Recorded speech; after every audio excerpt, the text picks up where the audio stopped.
They don't call it knuckleballs anymore, right? They call them or curveballs. They do. They don't call it curveballs. They do. They definitely call a knuckleball. There are multiple kinds of curveballs though, and there are split-fingered fastballs, which sometimes used to be called sliders, but they're also still sliders. What was the thing that was called the changeup? Yeah. So That's when you hold the ball in such a way that your arm motion is deceptive, so that you're actually. There's different ways of doing it. The way I was taught was you almost palm it and you let it slip off your hand so that it's not getting the full force of your arm, and that tricks them into thinking it's coming faster, and it'll come slower, and then they'll miss it. What do they call? They don't call them screwballs anymore. No, you never hear a screwball. I don't know if anybody throws a screwball, because that was hard on people's arms. You had to like churn your arm the opposite way. I see. And it could cause elbow injuries. Sure, I bet. Shoulders. Now it's just shoulder. Yeah. Yeah, they don't do screwballs. Yeah, I don't know if there's a modern equivalent to the screwball that's Space balls. Squeeze play. Squeeze the Charmin. I'm a screwball. I am going to another Guardians game on the 20th. I just found out today. Yeah. Versus the San Diego Padres. Okay. Oh. I'm just excited. Yeah. Yeah, that's exciting. Sorry, I was reading someone saying that research shows that a screwball is not any harder on your arm than any other pitch. Okay. But it is difficult to master, and that's the real reason nobody throws it. I mean, baseball pitchers in general are, just unicorns who have very good aim and velocity. I don't know. Yeah, if you look at most Major League Baseball pitchers when they have their hat on, you'll see where the horn used to be, because they are literally unicorns. Well, yeah, they take it out because it doesn't really work with baseball, but otherwise, no. Thank you, Minion but Monkey. seriously, I mean, if you're a really good baseball pitcher, you've got a talent that most of the world will never know. Well, it's hard to get the hat on, too. 2 minutes. Yeah, exactly. It's hard to get the hat on. Yeah, that's a big part of it. And if you need to throw it off for some reason, in anger at the umpire, then you're struggling to get embarrassing. Your arms aren't long enough. And then it's weird, and then they're like, "Are you a horse? What's up? No, I'm a unicorn." It's a whole thing. Horses are not allowed to play baseball. Why not? The crowd is going to get weird because now game delay. Yeah.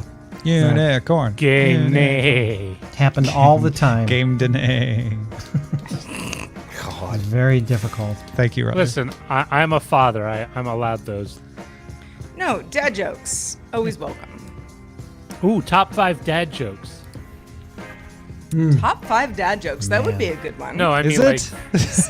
No. Good luck, Tom. Good luck. Probably on YouTube there are like 400 videos. That's what I'm thinking. Top 5 it's like dad jokes. People will be like, "Why are these?" No, for like a top 5 countdown. Oh yeah, right. 1 minute.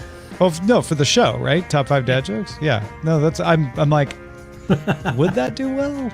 Yeah, my favorite one is, where does the king keep his armies? Where? In his sleeveys. That's so stupid. Oh my god. My what a dad joke. My favorite joke of all time. I don't know if it qualifies as a dad joke, but it is. There are 2 men in a boat. The third man turns to the second man and says, "What am I doing here?" 30 seconds. It's not Figure it out. 30 seconds. Well, yeah, I gotta don't think know about that that one. This one's more of a dad joke, though. What's brown and sticky? I don't know what. A stick. Ah, that's a dad joke. Yeah. 15 seconds. Gets me every time. Brown and sticky. I love a good dad joke. Two guys stick. look. Obvious. Have a good show, everybody.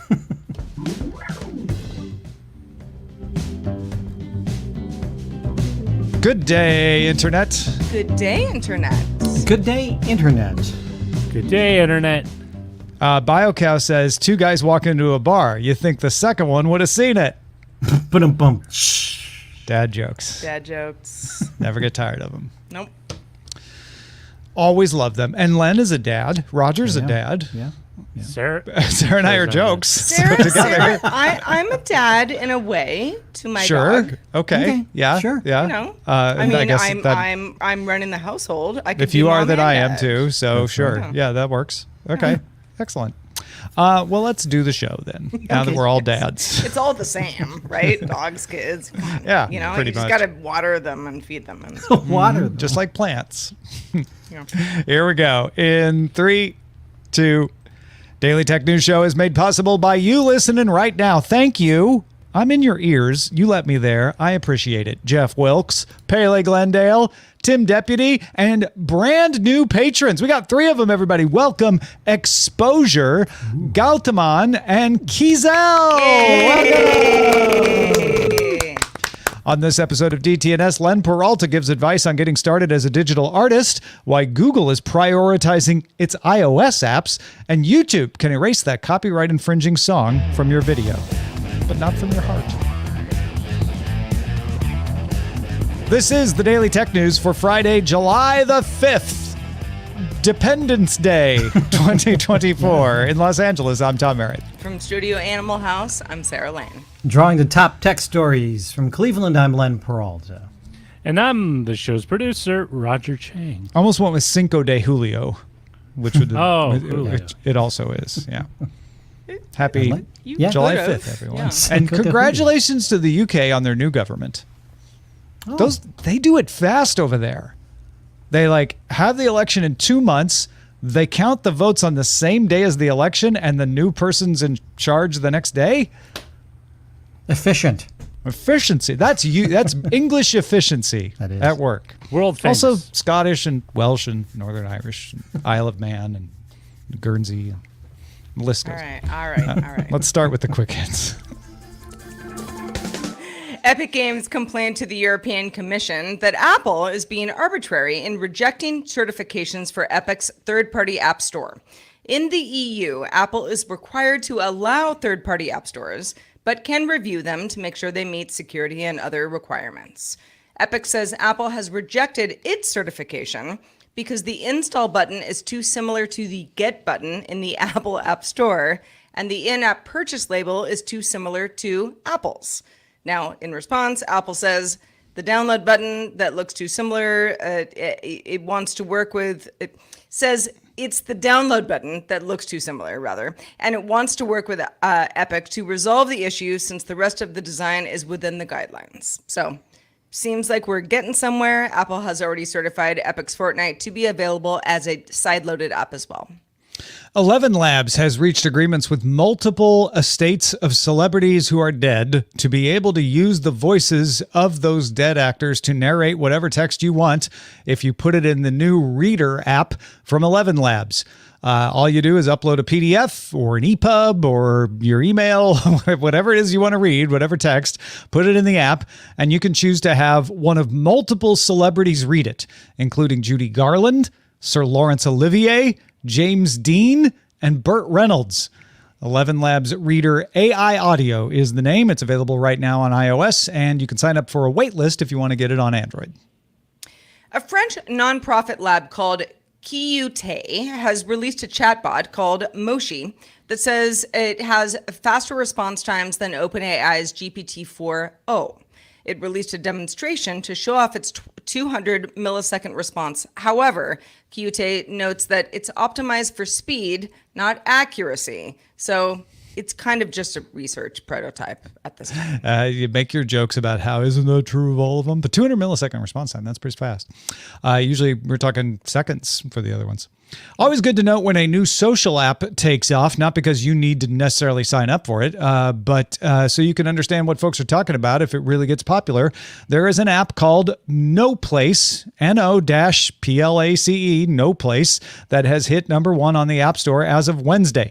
Offers bright, customizable profiles where you can share things like what you're listening to, your relationship status, etc. Kind of reminds folks of early Facebook or MySpace. It focuses on text-based updates, does not support photos or videos, at least not at the moment. The idea is to share what you're currently doing, not talk about things in the past. So the feeds offer you your friends' posts or everyone on the app's post in reverse chronological order. There's no algorithm to how you get the feeds. You're just going to see the latest one. However, you can have a generative model summarize what you've missed since the last time you looked at the app. Cloudflare is offering a free tool for websites to use to stop their sites being indexed by bots without permission. This is meant to counter bots that don't respect the standard robots.txt file that tells a bot whether it's okay to index it or if it's not okay. Cloudflare's tool can detect if a bot is pretending to be something it's not, like a browser to avoid detection, for example. Cloudflare also uses fingerprints to detect those bots and block them. All right. That is the quick hits. Let's talk about a report from The Information that Google is trying to increase usage of its own apps on iOS so that its search traffic won't be entirely relying on the default search engine in Safari. It's well covered that Google pays billions of dollars to Apple in order to get that spot as the default search engine in Safari, and it sends loads of traffic Google's way. So why would they want to get people to stop using that and use their apps? Well, there's a few reasons they might want to do this. Number one, browser search is declining. People are turning to other places, Reddit, TikTok, generative models like ChatGPT. So they may be trying to get ahead of an eventual decline in people using the browser to search. There's regulatory pressure. Already in the EU, you have to give people a browser choice. Governments may mandate users choose their search at setup. And there's a chance that Apple would alter this deal at some point. Maybe they'll shut it down. Maybe they'll charge more than Google's willing to pay. Maybe somebody will outbid them. It's not impossible. For whatever reason, the current deal with Apple might fall apart. So how are they doing? The number of Google search queries on iPhone that come from Google's own apps has risen from 25 to 30% in the last 5 years. That's not a lot, but it's going the right direction. Apparently, Google wants to hit 50% eventually. The problem, ironically, is one that Google might need regulatory help with. It's difficult to overcome that default Safari browser search. That's how everybody uses search on their phone. At least in the EU, users have to be given a choice of browser at setup, so you might be able to get them to use Chrome. And maybe Google could do more to encourage that worldwide, since you can change your default browser in iOS as it is anywhere right now. But does it strike anyone else on the panel that instead of restrict features to drive people to Android, Google finds itself in the position of having to say, let's enhance features on a competing platform to drive people to iOS apps? Well, I mean, I feel like some years ago it would have been, yeah, that's crazy. Of course, Google wants, you to use its hardware and its software models in tandem, together.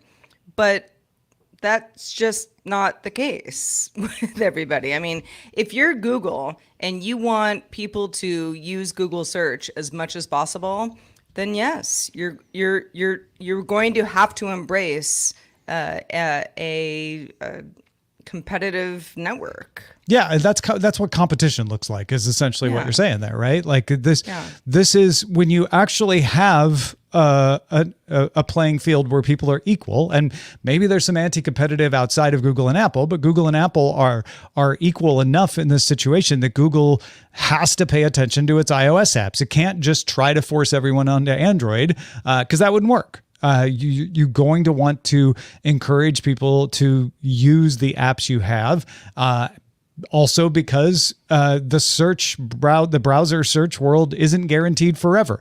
It might not even be one of those three reasons that I gave. It might be all three of those reasons that's making Google do this. How likely do you think it is that they can get people to use the apps? Because that's my issue, is when I want to search, I don't think to launch the Google app.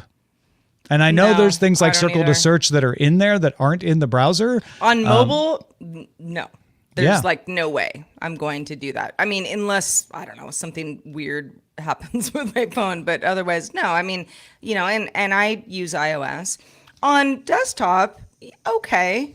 I do find it fascinating that search in general, or at least traditional search, is on the decline. And I know, many people, like you said, use TikTok or YouTube or, a variety of things to find information. And I'm like, that's such a weird, like it still doesn't resonate with me all that much. I'm like, I can't like have some rando person on TikTok telling me what the news is. If it's a trusted news source, sure. So I guess there's that, but it's not always news. People aren't just searching for news. They're searching for like how to make udon with kimchi, which is exactly what we did yesterday. We used a TikTok video to do it. Yeah. No, I know it's a different way because there's so much information now. Yeah. Earlier this morning, I was looking up like a dance that I don't know how to do, and I'm like, oh wow, like 4 million people have already posted. Stamps. Absolutely. Like, I'm good. Do you ever see it going the other direction where Apple is trying to get people on Android to use its apps? Because I don't. Nope. I feel like that's just nope. antithetical and to how Apple works. I will not hold my breath on that either. Yeah. All right. Well, we'll wait for you to tell us we were wrong when that happens, but I don't think it's going to happen. Indeed. Well, on Thursday, YouTube released an updated eraser tool for creators. To explain that, it's designed to help you remove copyrighted music that might be in your video. Maybe you made a video, maybe there's a song playing in the background kind of thing, might get taken down for that reason, et cetera, et cetera. But it wouldn't affect any other audio in that same video with this new tool.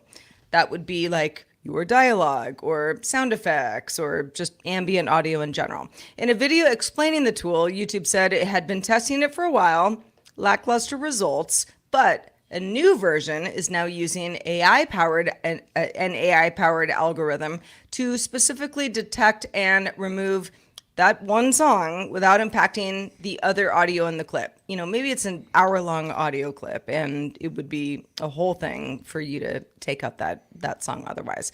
YouTube does warn it's not perfect. The algorithm might fail to remove just the song in certain cases.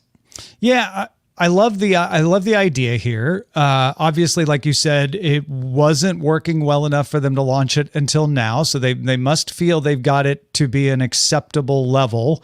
I don't think there's a whole lot of other pressures for them to do this, unlike with Gemini, where they're like, oh crap, OpenAI exists. We have to launch it even though we're not ready. But they didn't really demonstrate it in the video they did. So I wonder how well it's going to work in practice, right? Yeah.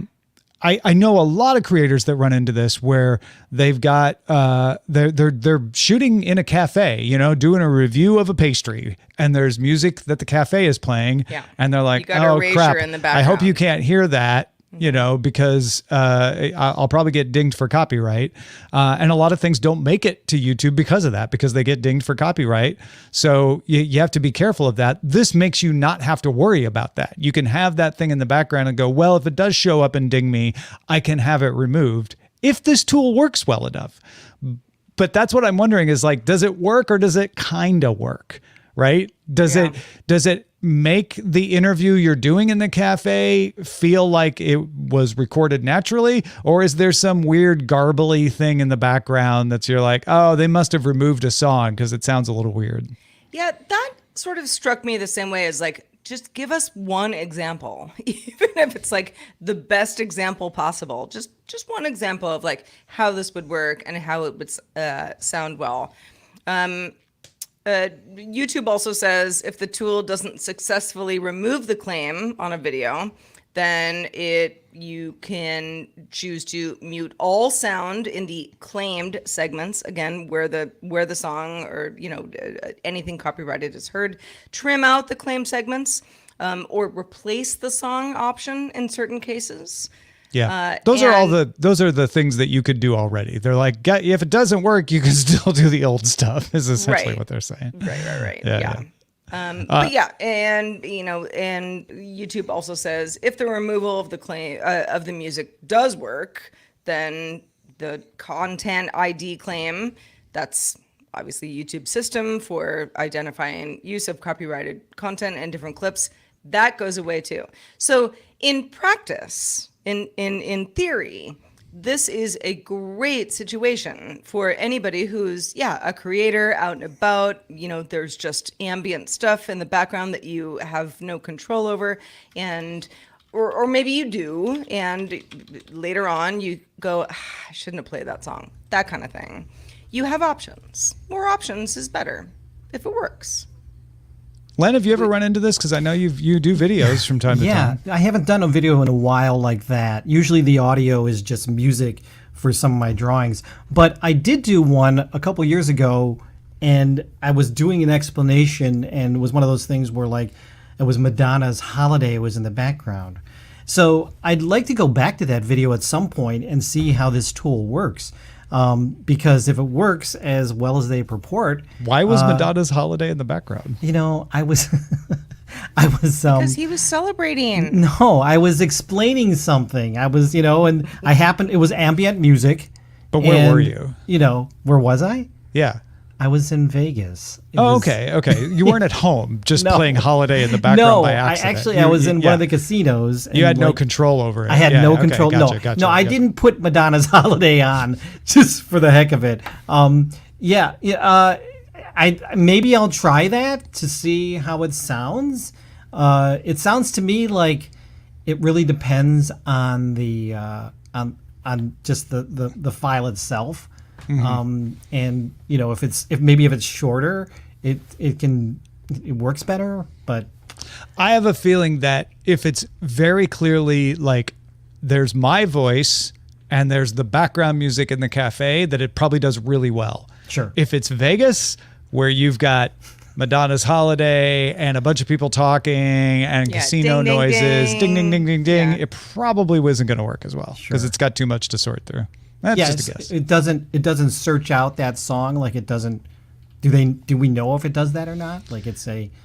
It knows what the song is because the content ID identified it, so it should be able to latch onto that song. As copyright. Yeah, gotcha. It's just a question of whether it can take out just that in a way that doesn't garble the rest of it, which is what the algorithm potentially can do, and it should be able to do that. I mean, as a creator, and I know we've, those of us who have been in this game for a while, sometimes this happens. Sometimes it's confusing. Sometimes it's kind of obvious why a video got taken down type thing. Even if it was a little wonky, but still the video stayed up. I think that's a good first step for a creator to be like, okay, I used this tool. I did what I could.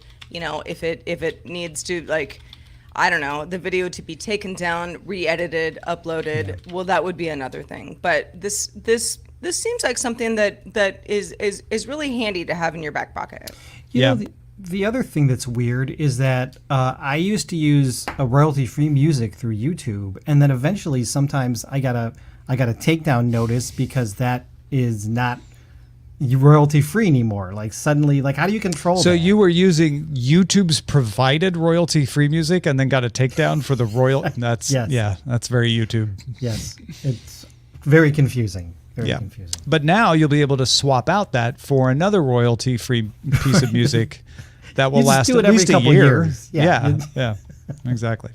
Well, folks, if you like watching videos on YouTube, you're going to want to watch Tom's Top 5. We put it up as a YouTube short, so it's not going to take up a lot of your day, but it's going to fill those 60 seconds with happiness, especially if you're an open source software fan or cheap, and you just want free stuff that works really well. This week's Top 5 is open source software alternatives. You can catch it at Daily Tech News Show on TikTok, at DTNS Pix, DTNSPIX on Instagram, and youtube.com/Daily Tech News Show.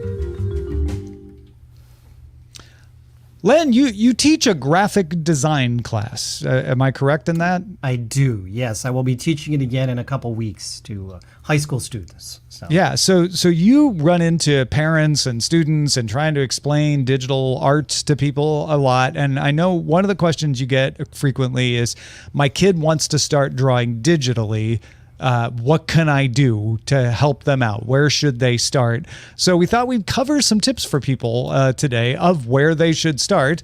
What hardware should a starting digital artist go for? Sure. Well, even it's not even kids. Sometimes it's adults who want to know, they want to get into it as well. But the big problem is cost, right? Where do you want to start? Unfortunately, I'm not like really high tech. I mean, I use digital stuff. The big stuff that I use is my Mac and my Cintiq. My Cintiq is an old Cintiq. It's over 12 years old. I think we're going on And for 15 anybody years who old. doesn't know what a Cintiq is, A Cintiq is basically a product made by the company Wacom, and it's a monitor. It's right in front of me here, and I just draw on it. And this is how I do most of my work for clients, for DTNS. I use it in all kinds of different ways, not only just digital drawing, but also in InDesign, and I use a lot of the Adobe Creative Suite. When I'm not using this big Cintiq, this Wacom, I'm using an Apple Pencil and an iPad Pro. Very, very simple.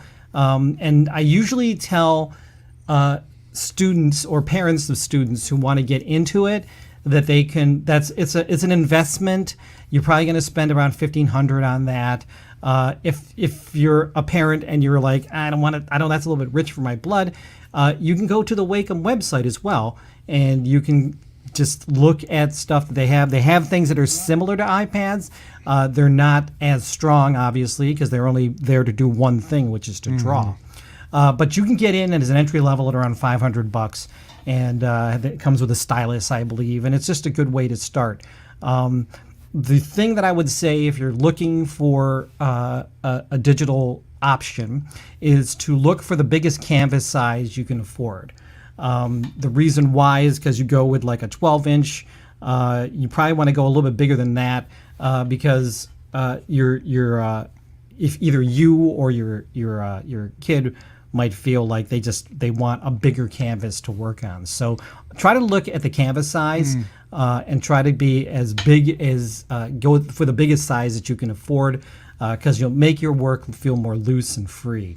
Yeah, I guess you would feel less bothered by having too much canvas than you would by having not enough. Because when you have not enough, you can't draw that direction. Exactly. That was one of my early mistakes when I just had a small little stylus and it was very small, and I kept going off the end.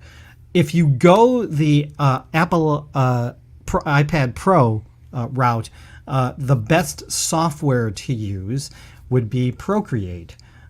Procreate is, I think it's $20. It's not a subscription. Not bad. It's fantastic and it's super powerful. Now, it's not as powerful as the Adobe Creative Suite, which is what I do 90% of my stuff on, is created on Adobe Creative Suite. However, there are a lot of just features on Procreate which are super powerful. You can pretty much do a lot of what you can do on the Creative Suite through Procreate. There are limitations on layer size, so if you're creating a large image and you need to create more layers, you'll meet up with it'll stop you from adding more. Yeah, they'll stop you from adding more.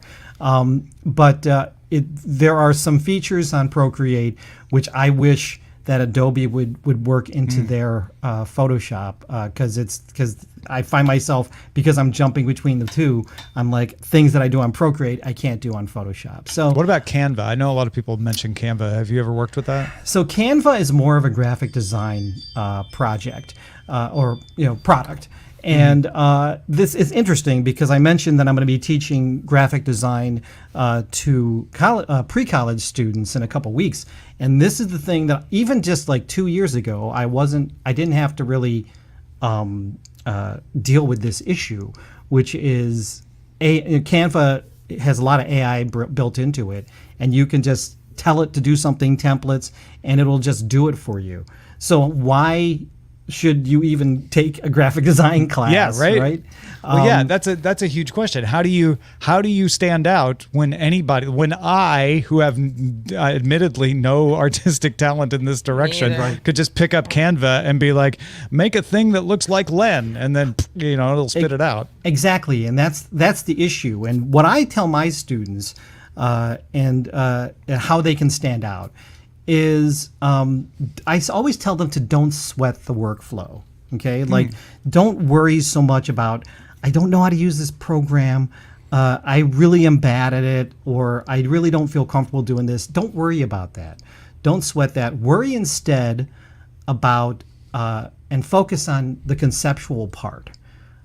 AI is moving fast. However, conceptually, the ideas and everything like that are still what's going to have you stand apart from AI and everything else that is being made.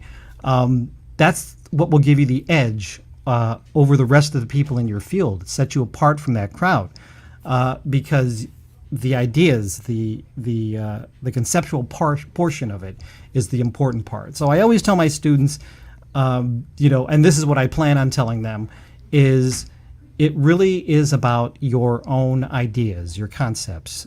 Focus on that, and I think you'll become a better designer, a better illustrator, a better whatever it is that you want to become. So I like that. Don't sweat what did you say? Don't sweat the workflow. The workflow, because basically what you're saying is, learn the tools you need to learn. The tools are getting easier all the time. Yeah. It's knowing what you want to put on the page that's the hard part. Exactly. So to speak. And I use the example of doing stuff for DTNS, which is, I create usually a piece of art in about an hour. The only reason I know that is because I know the workflow pretty well, and then I can concentrate on the ideas and everything else. And so that's what I feel new designers and new illustrators should focus on. Yeah, that's good stuff. Thank you, Len. We'll check back to find out what you did illustrate on today's show after we look at the mailbag. We got a good one from Chris in Nova Scotia, an art teacher, who writes, I really enjoyed your conversation on AI use in grading on Wednesday's show. We were talking about grading school papers and projects and the like. Chris says, I teach high school art, and I really appreciated Scott's perspective on how he could see these tools being used in an art classroom. My district discourages us from using AI tools for grading, citing privacy issues with feeding student work into an AI model. But we're very positive on AI as a whole. Our district will even purchase ChatGPT Plus for teachers who want it, using funds that traditionally were reserved for textbooks. Chris says, personally, I now view tools like ChatGPT as an essential part of my job. It's exceptional at helping me understand design projects that meet my learning outcomes and in new and creative ways, incredible at generating assessment rubrics. So even without using AI to grade work, I still reap the time-saving benefits of these tools when it comes to planning. And you're all correct. Any time saved in planning and grading is time spent making things better for students. I am a better teacher because of ChatGPT. Interesting. Yeah, I thought as a fellow teacher creator that you'd find that email interesting, Len. Yeah, I have a love-hate relationship with AI. I see sort of the dangers that maybe, especially for young students who are learning it, but I also use it myself in order just to kind of get just to start the juices flowing, the creative juices flowing. One thing that happened, I haven't taught for a year at the collegiate level. However, at that point, there were students who were using AI, and I had to tell them, as long as you're using it to generate ideas, like you're concepting, that's okay. Don't let it do your work for you. Yeah. So there's a place for it. So because their work will be better than the end result that it sticks out. I would expect. One would hope. Another thing for Chris to realize, some of those products that we talked about when we were discussing that Wall Street Journal article earlier this week, avoid the privacy issues that ChatGPT has. Because I understand why a school district would say, do not put student information into ChatGPT. But these products are made specifically, kind of like medical AI products are made to comply with HIPAA. These products are made specifically to comply with privacy requirements from school districts. So you might want to take a look at that. Well, thank you, Len, for being with us today. If you have anything else you would like to tell us about, a drawing you made of today's topic, go ahead. Let us it's know. interesting. I've been doing this show with you for 10 years. I haven't done something like this before, which been a guest in this capacity. But you mentioned that line, "Don't sweat the workflow," and that's kind of what this image is all about. I put it down. It says, "Don't sweat the workflow. You can learn that. Worry instead about the conceptual, the ideas. Hopefully that's what will set you apart from the crowd. This includes AI. And the example here I've used is that banana flamingo I drew from a couple weeks ago. Yeah. That was not AI generated. That came out of my weird mind. So Yeah. And so the Also- drawing also, is of I you assume coming this up is with the you. AI flamingo? Yeah. or Because the, you're banana wearing the flamingo. same T-shirt. I am. Yes, There's the a- painted there's a- pickle. Yes. Yeah. It's actually There's happened. It's Many real thing. nuances here. I mean, if you This is want a to good see one. how Len sees himself creating, this is your chance to do it. That's great. I love this. Crazy. Thank you. Where do people go to get? Yes, you can go to my online store, lenperaltastore.com, where you can actually purchase this. Or if you'd like to support me in other ways, patreon.com/Len, back me at the DTNS lover level, and you'll get this image and remind you that your brain is still more powerful than AI. Yeah, this is your Unless brain it's on art. drugs. Exactly. Patrons, stick around for the extended show, Good Day Internet. It's Friday, so we always like to have a little fun at the end of the week. And we're going to do a balance game. Which would you rather have? We asked the participants, Sarah and Len, and Roger and myself, which of two choices they would rather have. And who knows? Their answers may surprise you. You can catch our show live Monday through Friday at 4 p.m. Eastern, 2000 UTC. You can find out more about how to do that at dailytechnewsshow.com/live. We hope you all have a wonderful weekend. We'll be back on Monday doing it all again. See ya.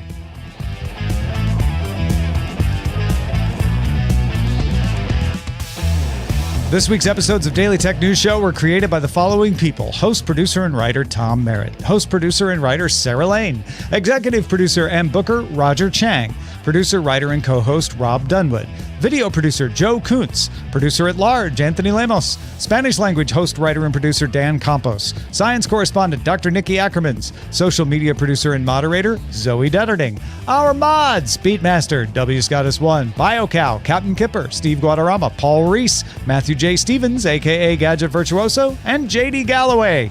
Mod and video hosting by Dan Christensen. Music and art provided by Martin Bell, Dan Luders, Mustafa A., Acast, and Len Peralta. Live art performed by Len Peralta. Acast ad support from Tatiana Matias. Patreon support from Tom McNeil. Contributors for this week's shows included Chris Christensen and Scott Johnson. Our guest this week was David Spark. And thanks to all the patrons who make the show possible.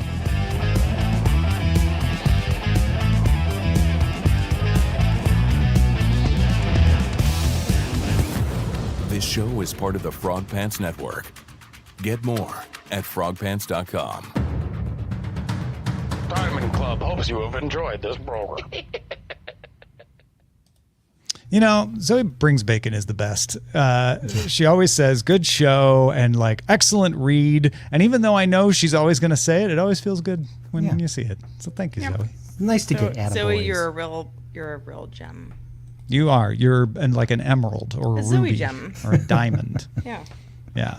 Yeah. Zoe Sapphire, sounds like a maybe? jewelry store. At Zoe's. You've got a friend in the diamond business. The Shane Company. The Zoe Company, in this case. Yeah, so thanks, Len, for doing that. That was really fun. That was really enlightening. I hope people get a lot out of that. It was great. Yeah. That was fun. That was really a good time. We are going to play we a could maybe balance call game you now. Zoe Peralta. Oh, no. Wait, that'd be something else. Yes. Let's play a game. Let's play. Isn't that a horror movie? Would you Okay. rather play a game or not? So yeah, Would you rather is its own game, but okay. Yeah. the balance game has gotten popular in a lot of corners of the internet, but it is often called "Would you rather" or "This or That." But the idea is we put a tough choice in front of you, and you have to decide. Well, would you want this or would you want that? Which do you prefer? Which is your preference? What's the best for you? So there's no wrong answers. It's all a matter of personal preference. But where will we come down on this? And we'll start with one that maybe seems super easy, but also highly controversial to say in public. Mac OS or Windows? Mac OS. Mac OS. Now, and Roger? I say this as somebody who only got my first Macintosh.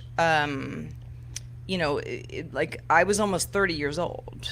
I spent my entire childhood, teenage years, college years, all You don't have to on apologize. Windows machines. On an IBM, on a PC. But I'm just saying, like I am Mac OS now, but I'm not like, oh, always has been. Don't care about anything else. Like, no, I do. I just feel like it's best for me now. It's weird because professionally I would say Mac OS, but in every day I actually prefer Windows, and simply because of two reasons. One, games, obviously. There's just more games that run Windows. Yep.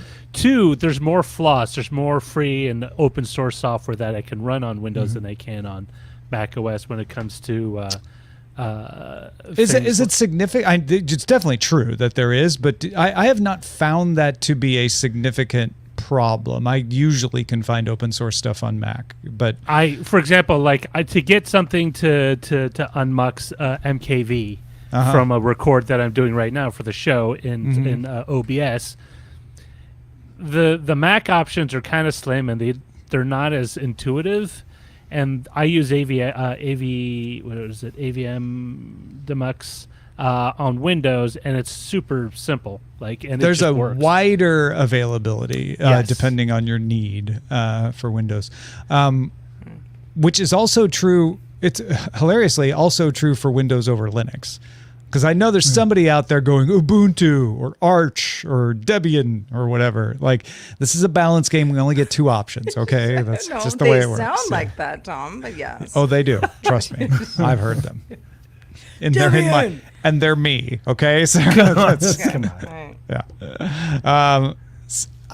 I think I come down on Mac OS, but I have Windows and I use it regularly just because for me the priority is I want it to be easy, and Windows more often, and not always, but more often is the more difficult one to make something happen with. I have a very core memory about getting my first Mac, and I was like you, sir. I worked many years on PCs, and when I got my first Mac, I was about 30 years old.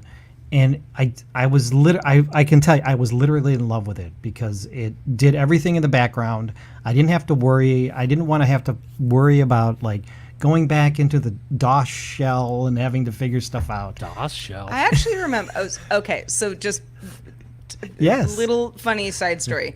The first time, so I had it was a MacBook, I guess. This is like 2005. At the time, and I just never had one before. And I really never had a Mac before. I knew what, kind of how they worked. I mean, I worked on the screensavers for a while, but I never had one. And I asked a colleague of mine, I was like, so I'm trying to get rid of this program that I don't need, but I don't get where's the how do I run the program to get rid of it? And he's like, just put it in the trash. And I was like, what? Just put it in the trash? That's it? Work. That can't possibly work. That can't possibly So how do I clean work. up the registry after? Oh, there's not a registry. Right. Because I was just used to having to scrape, many things off of a program that I no longer needed. And I was to be clear, it still leaves behind remnants sometimes. You just don't see it. But I use App Cleaner, and that generally clears out the library folder. But it is much easier. I didn't think about it till you all talked about how you were all 30 the first time you used Mac. I used an Apple II when I was 13. So technically that was the first computer I ever used. I used Macs at the radio station in the 90s, but they weren't mine. The first time I ever owned a Mac, I was 37. Wow. Well, okay. That's crazy. So something about the 30s. To be clear, 20s when I was in school, which was 1963. When way back when. And the Apple was a physical Apple. There were Apple IIs that we used in in gate class type thing. But I never thought it was something that I would have at my house. I just think it's funny that there's people who have worked on Windows for so long, and they're like, I don't understand Macs, and I'm like, really? Like, Well, yeah. Well, the first time I ever switched to Mac OS, or it was OS 10 at the time, I was like, well, how do you do this with this Fisher Price operating system? How do you do anything? Like it took a while for stuff like, really, there's no uninstaller? I just drag it to the trash and that works? Yeah, like there was a lot of stuff like that. here's the one thing. I will say that when Apple went to the Intel chips, they felt a little bit, the experience after that felt a little bit more like Windows. Yeah. And That's what brought me over, actually, because I could run Windows. I actually ran Windows on my Mac for the first year I owned it. Yeah, And would I only think go that- into OS 10 occasionally. I think that Mac prior to the Intel chips was a lot better. That's just my personal opinion. But That is a perfectly non-controversial opinion. That no right, one will take I interest know. in. Issue with. But I noticed the definite change in the OS. I mean, you noticed definitely the Unix switch over to in OS 10 when they moved off of System Yeah. 8.9. All right, let's go to our next balance question, which is related to this. Since we all talked about Apple stuff, we'll phrase it as MacBook or iPad. But for those of you playing at home, if you need to phrase it as laptop or tablet, same idea. Do you want the MacBook or do you want the iPad? Oh, MacBook. MacBook. All day. Oh, clearly Laptop. MacBook for me. Yeah, laptop for me for sure.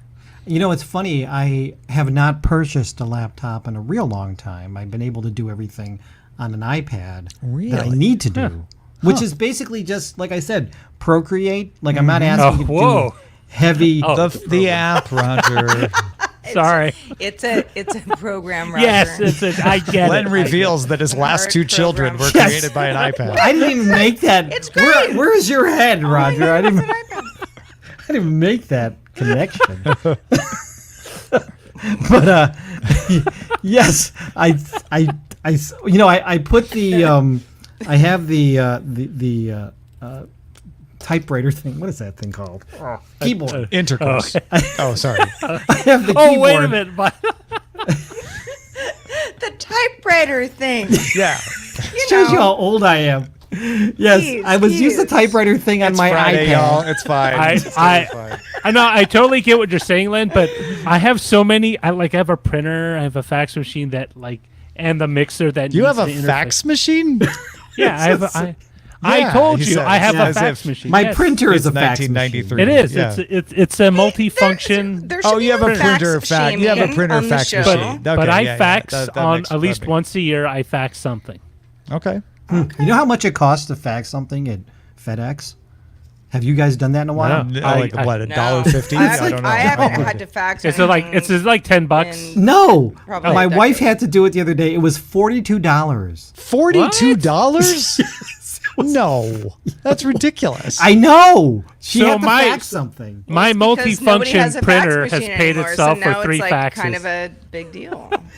It was $42. So this is the thing. I have UMA, which is like $42. basically telephony over IP. So that's my landline, and I connected to my multi-function printer. And Oh no, we want to hear the rest of the story. What happened to Roger? oh no, there he is. He's back. oh no. So all I do is I don't even actually scan anything to fax. I print. And so I right-click when I print on a document, and I can select the fax, and I fax it over at the highest resolution available. So when it comes to my things like my retirement account, the person on the other end can actually have a legible signature instead of having something super grainy. We're getting raided by Trisha Hirschberger. We usually goes the other direction. Hi everyone. Hello, everyone. Well, hello, It's nice everyone. to see you all. That's is. lovely. Yay! Welcome, Raiders. Thank goodness this isn't Fallout. If you're just joining us, we're doing the balance game where we pick between two things. The topic for this one is laptop versus tablet, and Roger picked a fax machine. Connected to to a laptop. To a laptop.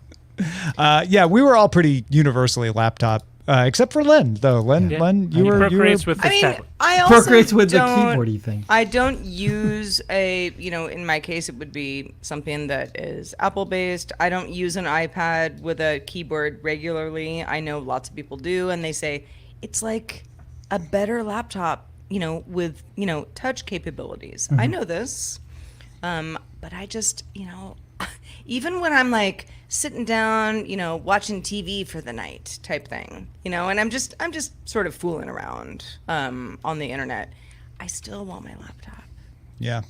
Yeah, same here. And the weird thing is, because I have it hooked up in here to a CalDigit dock, sometimes I'm like, oh, but I don't want to have to unplug it, even though it's like super simple. It's not like hard to unplug. It's just that little speed bump will be like, okay. And then I have a Chromebook, so I'll grab the Chromebook. I'm like, can I do it on the Chromebook? Because 90% of what I can do on my MacBook, I can do on a Chromebook. Yeah. So I'll do the Chromebook quite a bit. There have been many times where, let's say, I don't know, I'm hanging out with a friend or something, and they're like, what are you doing on your laptop? Like, why are you on your laptop? And I'm like, why not?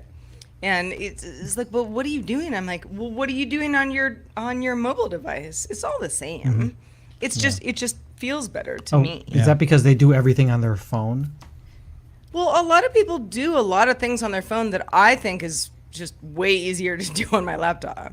Yeah. There are definitely things websites where you can't do it on the phone. They're like, you need to be on a desktop browser to do this. But they are generally more boring things, like paying your mortgage or something. That, don't work on desktop. That's true. No, that's true. It does go the other way sometimes. I'm like, just give me a big screen and a keyboard and I'm good to go.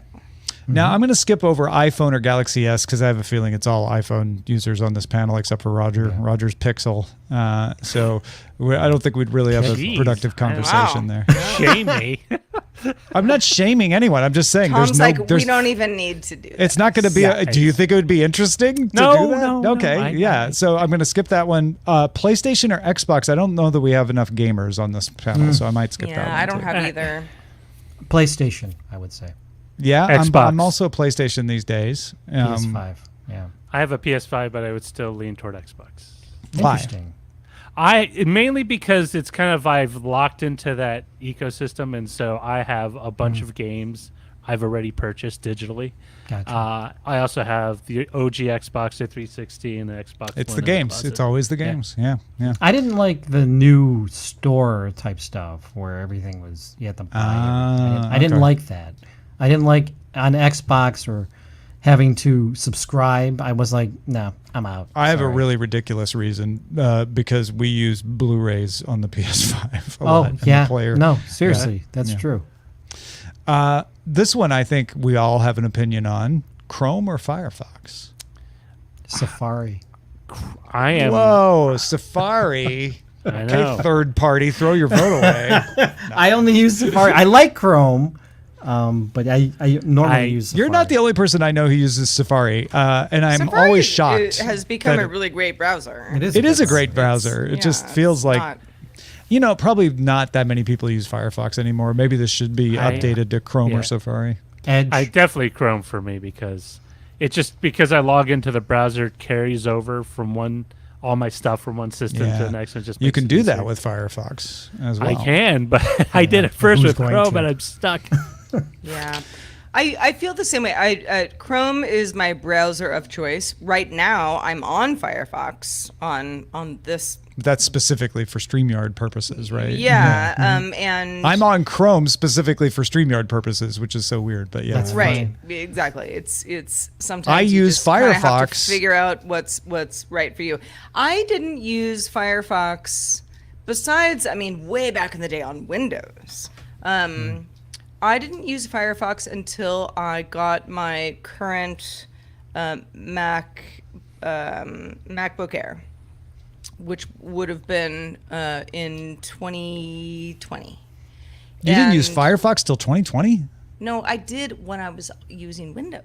Oh, but then you used it, for but you didn't use many it on years Mac I till- didn't. okay, I see, But then I see. I got a new computer and I was like, let's just switch it up. Yep. Let's use Firefox for All right. everything. Yeah, let's go back. And it worked great until somewhat recently. Kind of in the last 6 months, we were having some StreamYard issues, and Firefox and Chrome just don't they don't work exactly the same, and I don't really know why. Yeah. And it's different for different installations. Like I said, I'm using Chrome right now for StreamYard.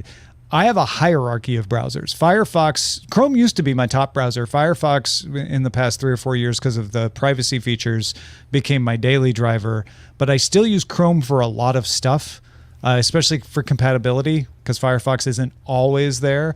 But then I also have Opera and Vivaldi and Brave and Navigator. Safari and Microsoft Navigator. Edge. Mosaic. I do not use Mosaic anymore.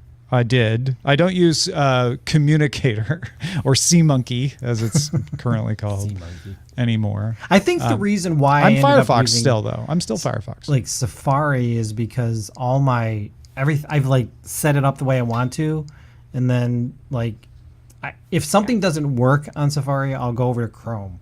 I won't go to Firefox first. I'll go to Chrome first. So. Interesting, because you want to share all your personal information with large corporations. Yes, I love that. Yeah, it's a feature.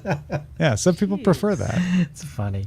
No, and you can protect your personal information on Chrome quite well. I joke, but Firefox does make that kind of thing easier, which is definitely why I made it my top driver. I like this one, but it like the browser conversation. There may be some third answers too. Spotify or Apple Music? Spotify. Apple Music. Ooh, head to head. Let's fight. Round you know, one. it's so funny because theoretically, as a Mac user and as an iTunes user, I should have gone into Apple Music, but I think because Spotify arrived on the scene earlier, you know, I like that, and then I just sort of abandoned Apple Music. I'm like, everything I can do on Apple Music, I can do on Spotify, and it was. And that's exactly the way I feel in reverse. Oh, that's funny. Yeah. And this is the pettiest thing I could possibly say, but when Spotify first launched, and it was first, it had like a black and green color palette, and Still I does. just didn't like it. And so when Apple Music arrived, I was like, yeah, looks way better. That's the one I It want. had nothing to do with the In fact general, that it was working I with your mean, library and besides everything. like a very like Apple Music has certain, you know, like radio stations, and Spotify has certain podcasts, and there are certain things that one has that the other doesn't have. But in general, they're the same service. So how do you feel about Sonos? I love Sonos. It's weird though, right? Because you can Very weird. you can use Sirius, you can use Spotify. Sonos Radio never works for me. Neither does Amazon Radio or Amazon Music. Never works for me. on See, my I Sonos. will, because I have a few Sonos ones in my house. I'll just tell the Sonos to play something on Apple Music, which is Yeah, I do that with my hands. Amazon Echoes. I have hooked up my Apple Music account and say, you know, play. I don't even have to say on Apple Music. Sometimes I'll just say the playlist, and it's smart enough to know, oh, that playlist is in your Apple Music. Cool, we'll play it there. You prefer Apple Music? I am Apple Music. Yeah, Interesting. before Apple Music, I was Google Music. And then before Google Music, Sarah and I started on this trip with Rdio. I was a big fan of Rdio back in the day. Yeah. I went back to Apple Music after Google Music became YouTube Music, because at first the YouTube Music app was much more bare bones. It does now have all the features, but it did not then. And I was already paying for Apple Music through that big bundled subscription. And Apple has a bunch of my listening history from the iTunes days, right? So I'm like, well, I could go back there, because I was on iTunes until Rdio, right? And I was like, well, it knows a lot about me. It's already included in the Apple One subscription that I'm doing for other reasons. So what the heck? I'm going to go to Apple Music. Weirdly, though, Eileen is all Spotify, even though she also gets Apple Music through our family plan. She is on Spotify. I've got a Spotify account, but I don't pay for it, and I never use it. That's Yeah, interesting. same. All my kids are on my family plan, so they're For all Spotify, yeah. It's hard to kick them off. I've thought about doing the Spotify family plan, but I'm like, but then I don't want all my listening history to be over there. I don't want to split it up, you know, because right. the recommendations get better. I will say, though, when new music drops and this is probably not a big deal for most people, but when new music drops, Apple Music will take up to 20 minutes for it to show up. Whereas YouTube and Spotify, they get it immediately. Like if the record comes out at 9 p.m., YouTube gets it at 9 p.m., Spotify gets it at 9:02 at the latest. Apple, it'll be 9:30, and you'll be like, oh, finally, it's there. Interesting. That's weird. Yeah. That is Why? weird. I don't know. There's I don't know probably what their just system is. something going on, in the back channel of Apple Music people. I don't know, making it the best possible. We're not first, we're best. I have an interesting Spotify story, but you have to go to Threads to read it out. It's too long for me to talk here. So go to my Threads and read my thread about Americathon. Oh, the movie, the one with John Ritter. Yes. Yeah, great movie. Read about that. There's a Spotify thing about in there. So anyway, yes. Not a movie I've heard of. We probably don't have time for another topic, but we have lots of really good ones here, Roger. Some of them get. Let's do question 16. Do you want to request question 16? All right, we'll finish because there's a lot like this and some more philosophical ones. So what I was going to say is save them for a future episode. We'll finish on lobster roll or clam chowder. Both. Chowder. No, you got to pick. That's Okay, not how a balance game lobster works. roll. I just had this just the other day, by the way. Yeah, you had lobster both. roll and clam chowder. Yeah. No, but I would go with lobster roll. I think an too. easy one would be lobster roll or fish sandwich. No, lobster roll for sure. Lobster roll or clam chowder is harder for me because I love a clam chowder. Clam chowder is really good, and it goes with so many things, right? Like you could go with a seafood like dish, or it could go with a steak or whatever, and then you can put it in like a sourdough bowl and eat the whole thing. Are you But a lobster roll comes with its own sourdough bowl. No, it's different. It's different. No, it's different, but I'm just saying you get that delicious roll with the lobster roll. And when I say clam chowder, to the sourdough bowl. And when I say clam chowder, I'm talking about New England style clam. New England, it's good Yes, to not Manhattan. Right. Yeah. What guess is if the you're on a difference budget, between New England and Manhattan. Manhattan is clam tomato chowder? based instead of cream based. New England is Oh white. God! Ooh. Yeah. Ooh. No, I would never do that. If you're on a budget, right? Lobster roll is probably out of the unless you money. live up in New England, then they're like super cheap. Yeah. At least what's super cheap? like $5. Oh, really? I mean, they used to be. I don't know what they are. I mean, today. that was the last time I was there, and that was back in 2020. Even then, they were cheaper there than they would be out here in California. Yeah. They're 20. You know that 20 place near SFO that gets the lobsters right off the plane, and they do the lobster rolls. It's really good. No. You don't know that place? No. Oh my gosh, I can't remember the name of it. But it's like their whole business is getting lobsters off of flights to SFO and then serving fresh lobster rolls. They're delicious. Ooh. They're not as cheap as New England, although they're a little less expensive than they would be elsewhere in the city. Yeah. If a lobster roll is on the menu, I will probably get that. But I'll start with the clam chowder. I would always start. I love a clam chowder. Yeah. I would. I've had a few lobster rolls in my life, enjoyed them very much, but yeah, clam chowder. Because when you have clam chowder, again, it's like you can dip bread in there. You can make it sort of a sandy, but you have so much more control over it. Where do you stand on crab cake sandwiches or crab cakes? I like crab cakes are great. I love a crab cake. Yeah. That might be a Crab better cake battle. sandwich, Lobster I roll don't versus- know that I've ever had, but a crab cake just yeah. on its own, like as an appetizer type thing. Oh yeah. Yeah. Yum. Man, we have these food trucks, these lobster food trucks that go up and down all Ohio, all over the place, and I actually programmed them into my calendar so I know when I can get one. They're so good. Are they like are they season only? So like no, they just arrived here a couple months ago. The company's called Cousins Maine Lobster, and they have like 5 or 6 trucks that go all over Ohio, and they're dang good, man. Dang, are they good. I found the name. It's New England Lobster Market and Eatery. In SFO? Yeah, it's right outside of SFO. And you can actually buy lobster to take home, too. I think I know where. Oh, this Burlingame. is. Yeah.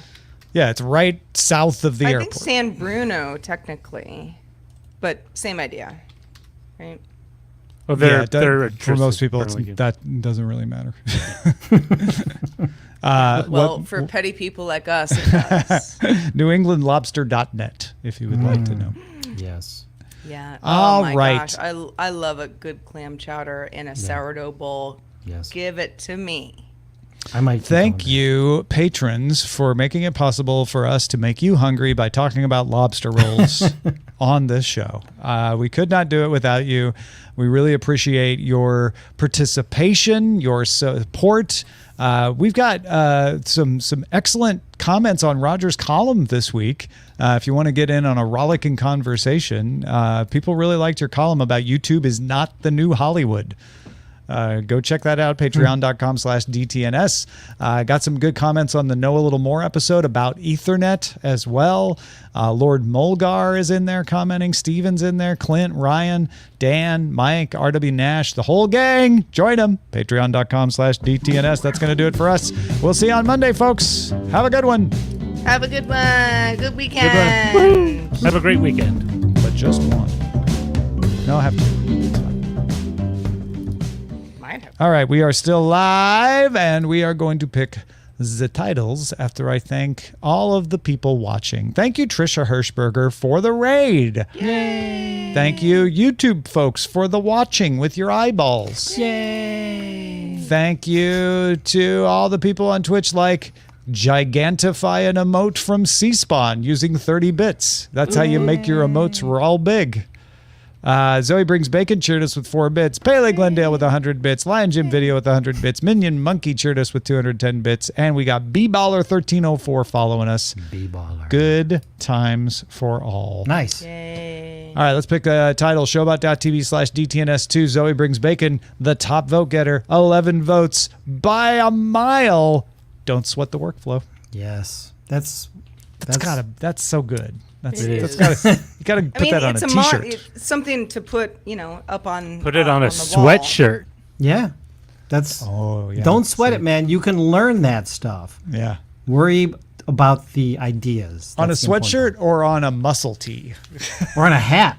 Either. I'm not built for a muscle tee. Yeah, me either. Banana Flamingo for the win, though. That was not bad. Digital Art Essentials, Raymond. That's a good one. I like that one.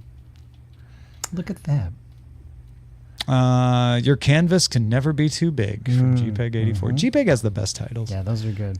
What do we go with, Roger? We went with the top vote getter, Zoe Brings Bacon's Don't Sweat the Workflow. Nice. Of course. Thank you. All right. Got to pick a GDI title now. Zoe Brings Bacon also leading there with The Typewriter Thing. I'm sorry, that was funny. Because I am also a person who sometimes is like, what's the word? What's the easy word in can't my believe brain that that I happened. can't find? GPEG84 It's like, has a like a variation on keyword? that, which is, what's that typewriter thing? Oh my gosh. Just the facts, Roger. FAX. Just $42 the facts. Oh, that's funny. Looks matter to Sarah from Moose. Because I don't like Spotify. Because Oh, because of the colors. Yeah. Okay. Right. and don't get me wrong, I don't dislike black or green. In fact, green is my favorite color, and black, is That's so great. funny. But something about it just has always bothered me. Yeah. Yeah. Everybody has a reason. It's okay. Batfig submitted trash talking Mac uninstall. I don't know if I like what's the typewriter thing or the typewriter thing better, but I think one of those is my choice. Typewriter thing. The typewriter thing. The typewriter thing. All right. Oh I man. like what's that typewriter thing? Oh, Len, it's your bon mot, so you get to Yep, break the tie. yep. I actually like the typewriter thing because it's The vague. typewriter thing? It's vague enough. Okay. that people will be like, "What?" Done. All right. Fine. We are going Sorry, with Sarah. the typewriter thing, and then we're going with go over to Scott Johnson and tell Scott it's okay. You're great. It is Yes. okay. Yes. Just, build him up, everybody. It's okay, Scott. You're fine. You're fine. You're fine. I'll be like, why? Why are you saying that? Bye, everybody. Have a good weekend. Bye. Great weekend.